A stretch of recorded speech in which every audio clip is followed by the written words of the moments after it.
can! It's over! He's done it again! Unbelievable! Oh, straight into the roof of the net. Nice one. Straight down the middle. So a good...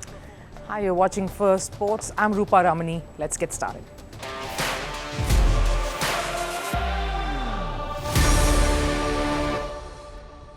On the show today, the Indian Premier League is finally restarting. Dates are out with the rejigged schedule. Is India more in control and far better prepared than their counterparts Pakistan, who are now struggling to figure out where to even host the remainder of the Pakistan Super League? But what is the one hurdle that India continues to face in this resumption?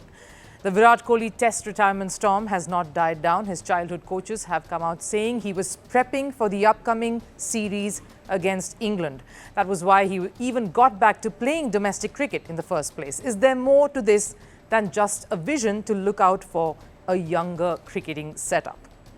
And Shahid Afridi has earned the wrath of many by his full-blown victory parade, declaring Pakistan's moral win in this ongoing conflict with India. Has the cricketer, who is once the face of his national squad, a successful cricketing nation, stooping to a new low? And is this his latent political ambitions finally surfacing? All of that heading your way, but first a look at the headlines on Sports 360. Starting with football, Real Madrid manager Carlo Ancelotti will join Brazil as their manager from May 26. The move was confirmed by the Brazil Football Confederation. Ancelotti will lead the side for their World Cup qualifiers next month. This will be his first role in an international setup, having won 2 Champions League titles and 2 La Liga titles with Madrid since 2021. Meanwhile, Bayer Leverkusen manager Xabi Alonso will take over the Real Madrid job. The former Real Madrid player has agreed for a 3-year deal that runs until 2028. Alonso's first assignment will be Madrid's Club World Cup campaign that begins in June. Under him, Leverkusen won their maiden Bundesliga title just last year. In cricket, former New Zealand player Mike Hesson has been named as Pakistan's next white ball coach. He is set to join the national side from May 26. His duration of contract isn't known just yet. Hesson, who was part of the IPL setup, the Bengaluru franchise between 2019 and 2023, was currently contracted with PSL side Islamabad United up till now. Over in tennis, former world number 1 Novak Djokovic and coach Andy Murray have parted ways before the French Open. This brought an end to a 6-month partnership that saw Djokovic failing to win a single title.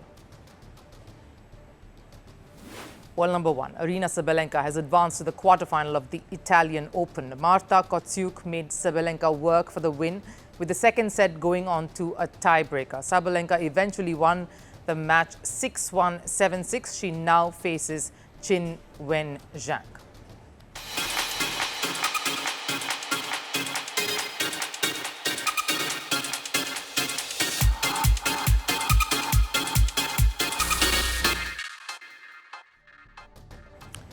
The Indian Premier League will be up and running soon. Plans have been reset properly for the league to resume its last phase that includes the final. This has happened just as the IPL Governing Council promised.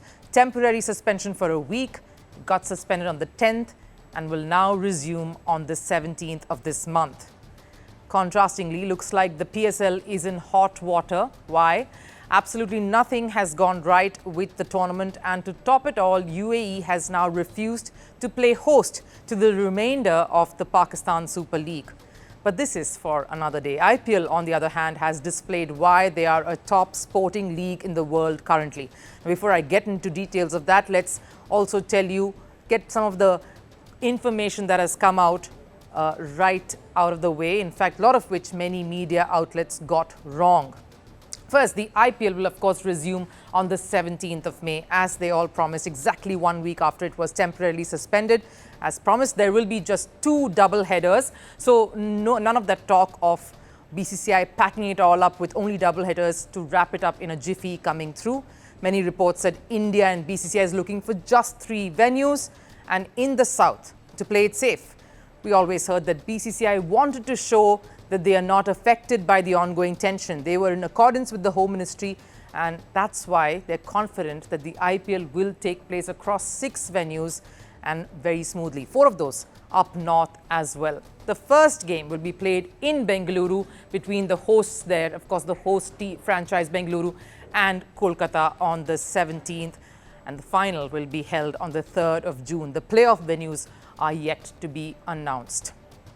The authorities, of course, involved were absolutely methodical in making these decisions with little time on hand.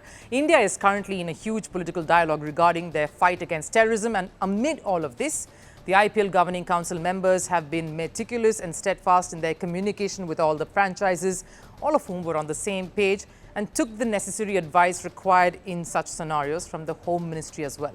But there seems to be one big challenge that IPL authorities, the entire league in fact, is up against, and that is the availability, rather the question mark over the availability of the Australian players who are set to join their franchises back once this kicked up. Few of them very key to some of the teams who have a chance to make it to the top 4 of this edition. Here's the statement that I received from Cricket Australia.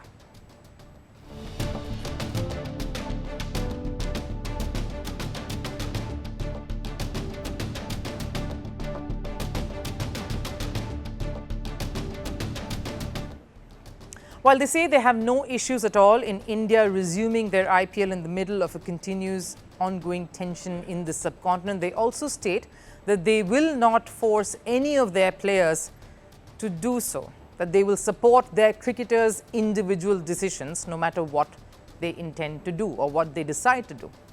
Now, what are the implications of this and what can we understand from this development? One, it doesn't bode too well for the relations between the two countries here, India and Australia.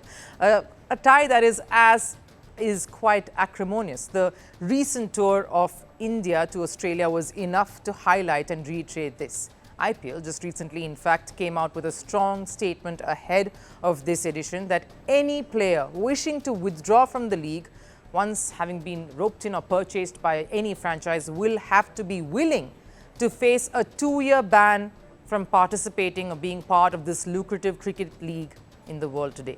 2 years. They'll have to forego playing or being a part of IPL. So this definitely puts the Aussies in a bit of a pickle.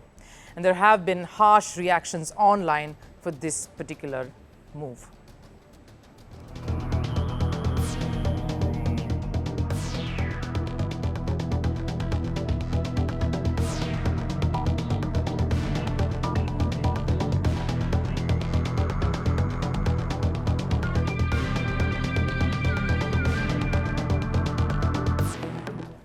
Part of this strong reaction also comes from the fact that Australian players garner the big bucks. They always go for the highest bids in a lot of the last few auctions that we witnessed.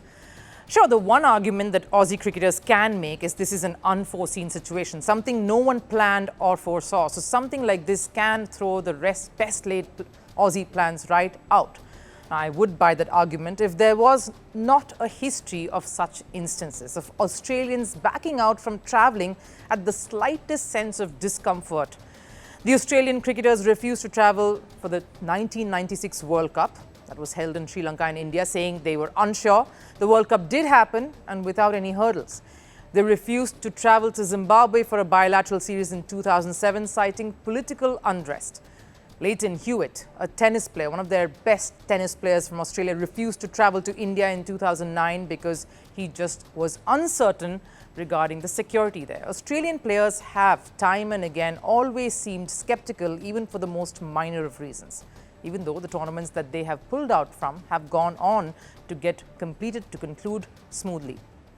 Take India, there has not been a single instance of any untoward incident curbing or disrupting a sporting tournament, cricket or otherwise. India has always kept the security and safety of its players and those visiting top priority. That's one of the reasons why IPL is set to resume not just in the southern states of the country, but all over, as Indian Premier League tournament should be conducted. They're absolutely certain that this event will wrap up in the best possible manner without a single hiccup. The fervour over Virat Kohli's test retirement refuses to die down. The cricket world reacted when India's greatest test captain called it quits yesterday. Emotions are high among fans, players, former cricketers, pretty much everyone associated with cricket. But the suspense still lingers. Why now? Why before an all-important England series? And why without a fitting farewell? All leading to one question: was Kohli pushed into taking this decision? Now, the sporting fraternity went into a bit of a meltdown. Cricket legends, former players, tennis ace as well, Novak Djokovic, all poured in to reflect on Kohli's big announcement.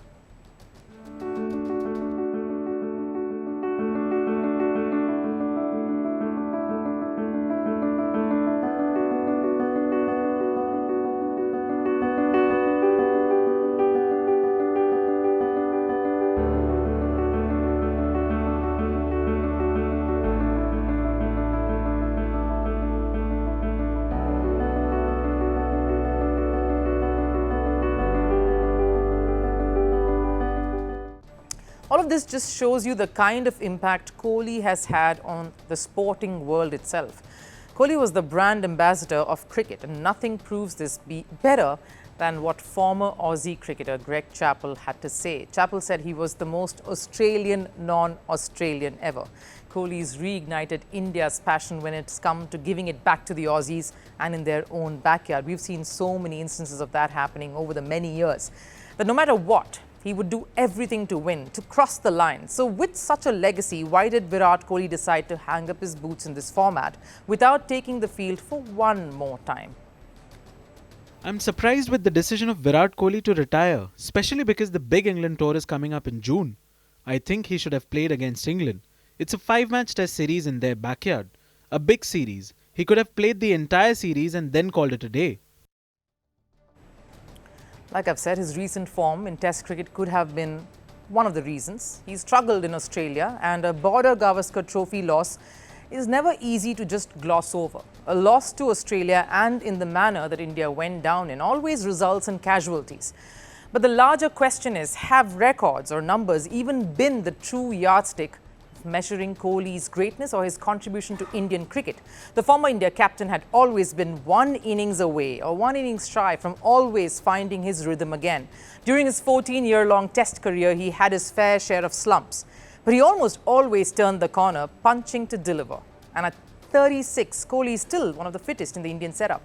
He could bat for long hours, practice endlessly, and had incredibly sound work ethics, which is why many felt he still had a lot of cricket left in him. Now, what we are hearing, though, is that even Kohli hadn't given up on playing the England series. His biggest support system, his childhood mentor and coach of his domestic side, Delhi, all claim Kohli was looking forward to the England series. ये उसका ऐसा decision है जिससे सभी देशवासी थोड़े मैं कहूँगा इमोशनल हैं कि उन्हें वो और खेल सकते थे, तो यही उस प्लेयर की ग्रेटनेस मैं कहूँगा कि उसने उस मुकाम पर छोड़ा है जबकि सब लोग बोलते हैं कि आप और खेल सकते थे। कोहली तो कोई ऐसी दो राय नहीं थी कि खेले नहीं खेले, definitely one of the main players है, तो उनको वहां जाके खेलना ही था और ज्यादा अच्छी तैयारी भी करके रखे हुए थे कि इस बार इंग्लैंड में ज्यादा बेहतरीन परफॉर्मेंस भी कर रही है, क्योंकि वही एक मेन खिलाड़ी में लग रहा था, क्योंकि ऑस्ट्रेलिया में उन्होंने 100 बनाया था, बाकी बल्लेबाजी उतनी चल नहीं रही थी, तो विराट के ऊपर हमेशा कभी ना कोई थोड़ा प्रेशर ज्यादा रहता ही है, तो और वो पूरी तरह मेंटली प्रिपेयर था। पर सरप्राइजिंग एक न्यूज हमें पता चली, थोड़ी शॉकिंग जरूर थी कि सडनली ऐसे रिटायरमेंट ली, क्योंकि जितना बड़ा वो खिलाड़ी है तो एक वेल सेंड ऑफ जरूर होना चाहिए। These statements just show that up until 4 months ago, when Kohli played that Ranji game between Delhi and Railways in the capital city here, he had everything planned out. So what really changed in these 4 months? Well, many reports suggest that Kohli wasn't too happy with BCCI's new diktat, the one that they issued post the Australia series, and one of which involved restricting families of the cricketers from travelling with the squad on tours. The role of the family is very difficult to explain to people. I don't want to go to my room and just sit alone and sulk. I want to be able to be normal. So did this contribute to his decision making? That he knew he had given enough and more to Indian cricket, that the silent mental battles that he had endured all these years were far more bruising than the physical ones.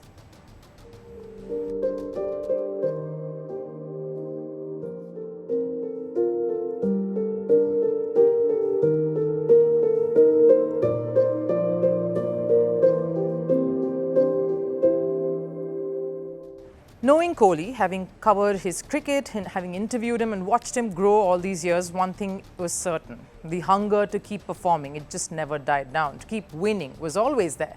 He's the sort of athlete who gave 150% even if he was at a 20.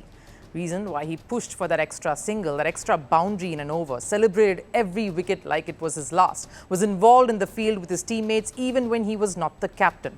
So it is rather tough to say he thought he was done, when he was ready to go back to the grind. But then again, maybe the best know when it is time to actually leave the grand stage and probably leave it to the next generation to figure out, probably fumble, but figure out and take over and build another story just as strong for Indian cricket next.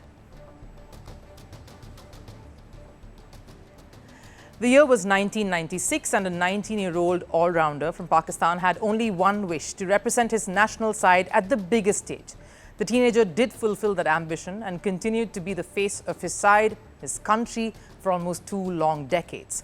But his recent actions seemed to bring the former Pakistan captain crashing down from the highs that the sport, that cricket, took him to. The player we are of course talking about is Shahid Afridi, a player who clearly seems to have forgotten what sport taught him. Sport is about team building, playing in the spirit of the game, being a strong and supportive leader. Afridi's actions off the cricket field seem to denote anything but that. India's Operation Sindoor, targeting terror bases in Pakistan and Pakistan-occupied Kashmir, was a massive success as it put Pakistan on the back foot. It led to Pakistan's military approaching India for a ceasefire, and Pakistan themselves violating the ceasefire just moments later. Their bubble of playing the victim card burst on the world stage, but the bubble of their mindset of feeling superior hasn't quite yet. And that includes their cricketer whose ambitions clearly lie elsewhere now, Shahid Afridi. After de-escalation, Shahid Afridi was busy doing this on the streets of Karachi.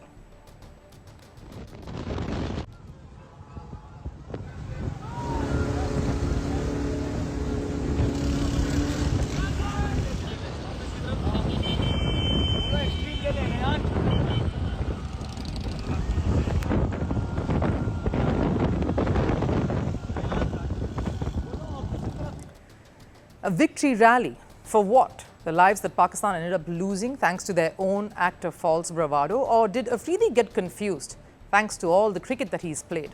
You see, here's what an actual victory rally looks like.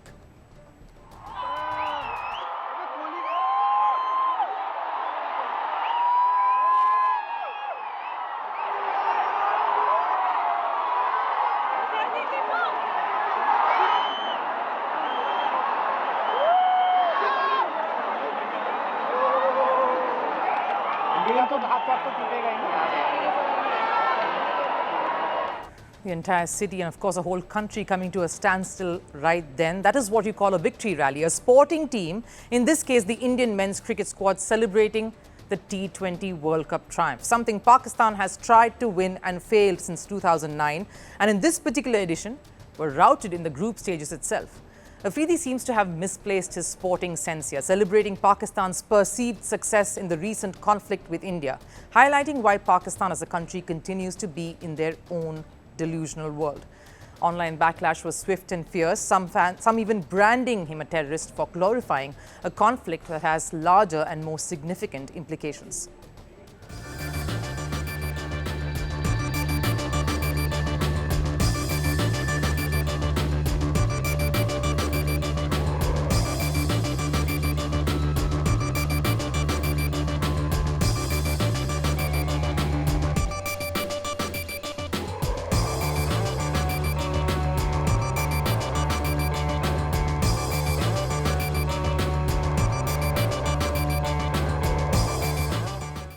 While the internet gave it back to Afridi, I also want to remind the all-rounder of a few things here. The cricketer celebrating this as a victory is in itself rather bizarre.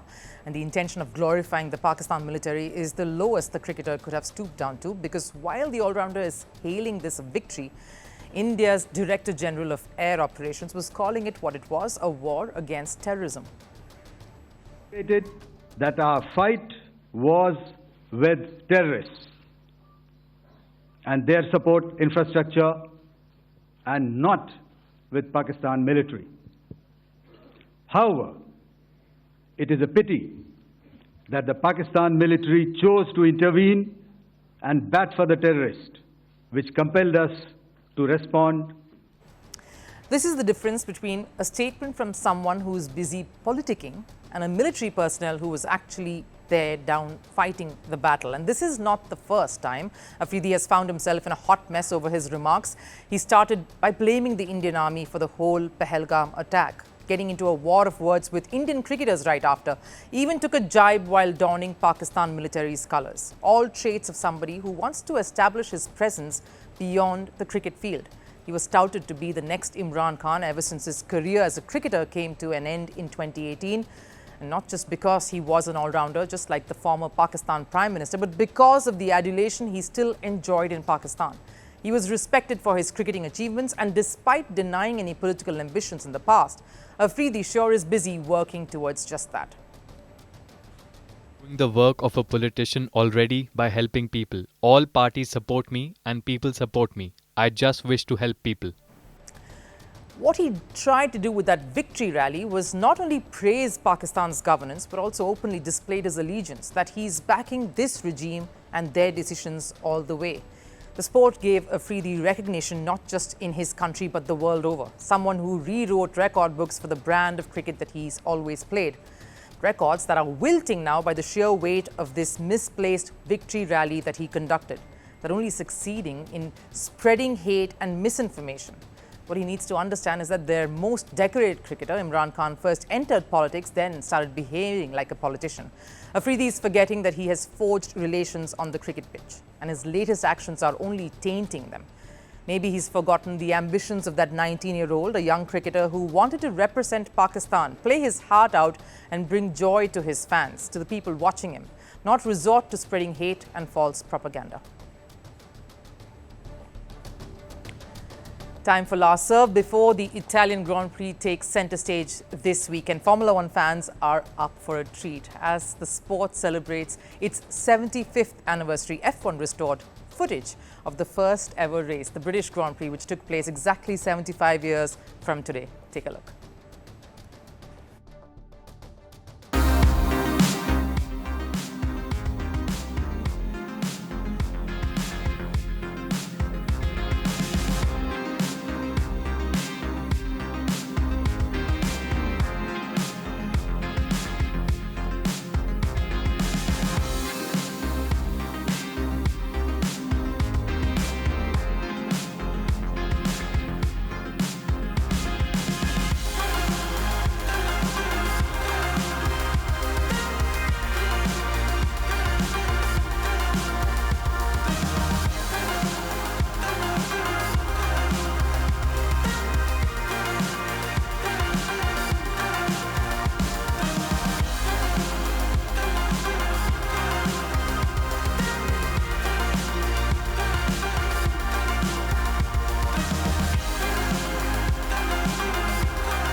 That wraps it up here on Firstpost. Quite a nostalgic ride back to where it all started. But I'll wrap it up here. I'll see you, of course, tomorrow with more views and news from the world of sports. Bye-bye.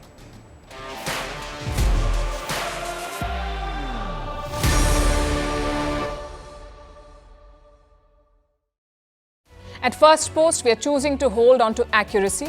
That means we won't always be first. We may not get you your breaking alert. But what you will get is what we owe you, and that is the truth. Verified, checked, and cross-checked. We rely on sources and verified ones. After all, that's what separates a journalist from a loudspeaker. But sometimes even we miss a beat, and when we do, we will tell you. Like yesterday, we ran visuals from a registered news agency. That visual turned out to be fake, so we are taking accountability. And from now on, we will cite the source of every visual, every picture, every video that you see on Firstpost will have a source mentioned. That is our commitment to you. We will wait, we will verify, we will ask again, and only then will we tell you. No noise, no panic, just the facts. Because right now, that is what the country needs most.